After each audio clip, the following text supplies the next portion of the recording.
tell you in Exodus chapter 34, look what it says. And Moses was in the presence of God in verse number 18 of chapter 33.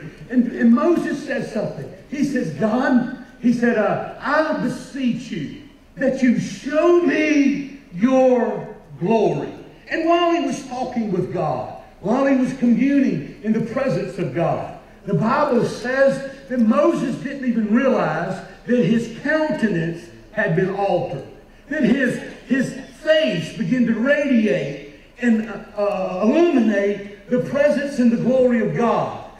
Just by being in the presence of God and talking with God, it altered his countenance. And Moses had a facelift. Not a bad facelift, but a facelift that lifted his countenance. His appearance had totally changed the way that he looked. And when he walked into the presence of the congregation, the Bible says that they recognized something that was different about him. They recognized that something had, altered. Something was different about the way he appeared and the way he looked. And he didn't realize it. And so they said, look, we're scared. You got to cover your face. And so he took a veil and he covered his face because of the glory of God that had changed what he is. Well, let me tell you something here this morning. I believe there's a way that God can change the way that we look, to change the way that we appear. And the only way we're going to get that, ladies and gentlemen, is if we take time